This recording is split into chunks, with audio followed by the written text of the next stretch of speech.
श्री स्वामी समर्थ. तर चला या हळदी कुंकवाचा ब्लॉग सुरू करूया. मॉर्निंगला मी हे मेसोवरून काही ऑर्डर केल्या होत्या स्टँड कुंडी ठेवण्यासाठी. तर यामध्ये 12 पीसेस आले. तर मॉर्निंगलाच मी आज सर्व घराची साफसफाई सजावट करणार आहे. तर ते तुम्हाला स्टेप बाय स्टेप नक्की दाखवेन. तर अशा प्रकारे हे इथे बघा सगळा पसारा आहे. मी हा पसारा चुटकीमध्ये साफ केला असं होऊ शकत नाही, खूप मेहनत लागते. पण त्यानंतर हे असं काही दिसतं. मी अशी सजावट केली. आज हळदी कुंकू आहे तर स्पेशल हळदी कुंकू साठी सजावट केली आहे. तर हे बघू शकता. आणि त्यामध्ये माझे स्वामी नसेल असं होऊ शकत नाही.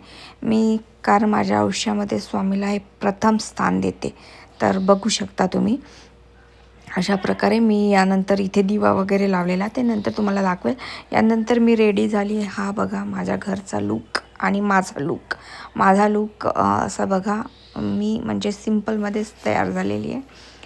आणि त्यानंतर मी माझ्या घरचा व्हिडिओ पण दाखवेल. हा मी छोटासा म्हणजे डेकोरेट केला. आणि या सर्वांना बघा मी दिवा लावलेला ठेवेल असं मी बोलली. तिथे त्यासमोर विठ्ठल रखुमाई आणि इथे म्हणजे सौभाग्याचं जे लेणं असतं स्त्रीचं ते सगळे दागिने ठेवले आहे. तर हे माझे स्वामी ज्यांना मी माझ्या आयुष्यात प्रथम स्थान देते. हे विठ्ठल रखुमाई आणि त्यांना मी असं दिवा लावून म्हणजे प्रसन्न वाटतं. कुणी आलं की छान वाटत होतं. आणि सर्वजण म्हणायचे की खूप छान सजावट केली. त्यानंतर ही माझी वाण म्हणजेच देणारे गिफ्ट. ज्या लेडीज येतील त्यांना मी हे हळदी कुंकू देऊन त्यांना मी स्वागत करेल. अशा प्रकारे मी हा माझा लिव्हिंग एरिया म्हणजेच हॉल अशा प्रकारे मी तयार केलेला होता. तर खूप छान दिसतं ना, असं प्रसन्न वाटतं. तर कसं वाटलं तुम्हाला हा माझा म्हणजे छोटंसं माझं डेकोरेशन तुम्हाला कसं वाटलं? मला तर खूप आवडलं. आणि खूप लोकांनी म्हणजे ज्या ज्या लेडीज यायच्या त्यांनी खूप कौतुक केलं. त्यानंतर मला उंबरठ्यावरती लेपन पण करायचं होतं कारण की अमावस्या सुरू होणार होती. अमावस्या म्हणजे 12 नंतर सुरू होणार होती. ते रात्री 12 नंतर आपण लेपन नाही करू शकत. तर मी आजच करून ठेवलं. कारण मग त्यानंतर रांगोळी वगैरे काढली. तर तुम्ही हे मी दाखवणार तुम्हाला.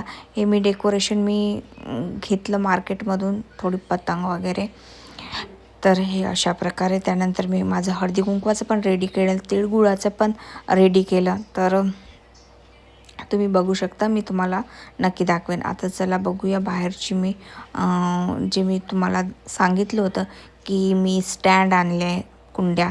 तर हे बघा झूम करून दाखवते. याच्या मागच्या साईडला म्हणजे पूर्ण माती खाली झाडांना पाणी टाकलं की यायचं. हे बघा मी अशी छोटीशी रांगोळी काढली हळदी कुंकू पेशल्स, मला जसं जमते तसं. तर बघू शकता तुम्ही. खूप सुंदर वाटत होती मला. आणि सर्वांनीच म्हटलं की छोटी आहे पण खूप अट्रॅक्टिव्ह आहे.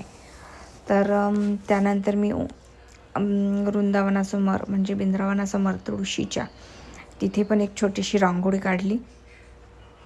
त्यानंतर मी माझ्या कामाला सुरुवात केली. हळदी कुंकू म्हटलं की बायकांचं येणं जाणं हे असतेच. तर हे बघा माझा लिव्हिंग एरिया असा स्वच्छ आणि सुंदर दिसतो. आणि बोलतात की हे प्रत्येक सुहासनीचं लेणं असतं. त्यानंतर मी उंबरठ्यावरती रांगोळी पण काढली, दिवा पण लावला. मी दिवा लावलेला तो पण व्हिडिओ तुम्हाला नक्की दाखवेल. तर आणि 4 बायकांना म्हणजे कमीत कमी 4-5 बायकांना आपल्या घरी येऊन हे वाण म्हणजे हळदी कुंकू द्यायलाच पाहिजे. 4 सुहासनीचं पाऊल आपल्या घरी पडलंच पाहिजे. बघू शकता तुम्ही. मी ती उंबरठ्यावर दिवा लावला होता. त्यानंतर हळदी कुंकू तिळगूळ हे सगळं ताट माझं चांदीचं आहे, मी रेडी केलं. आणि त्यानंतर असं डेकोरेशन केलं आणि मी मात्र वाट बघत राहिली.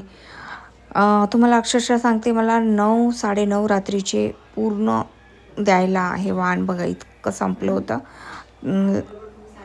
द्यायला वेळ झाला होता. त्यानंतर हे मी बघा रात्रीचा माझा असा लूक. मी म्हणजे मला कॅमेरा पकडता नव्हता येत, मी दाखवण्याचा प्रयत्न करत होती.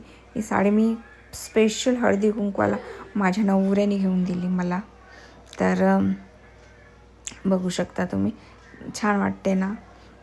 जर नवरा हौशी असला तर बाईचं सौंदर्य मात्र खुलून दिसतं, हे नक्कीच. तर खरं तर ती नवरा आहे म्हणूनच हे सर्व करते. दागदागिने घालणे, बायकांना घरी बोलवणे, हे सौभाग्याचंच लेणं असतं हळदी कुंकू. तर अशा प्रकारे माझं हळदी कुंकू पूर्णपणे छान झालं. सायंकाळची वेळ, हळदी कुंकू संपली. भेटूया नेक्स्ट ब्लॉगमध्ये. तोपर्यंत हा माझा छोटासा ब्लॉग कसा वाटला तुम्हाला नक्की सांगा. श्री स्वामी समर्थ, श्री स्वामी समर्थ.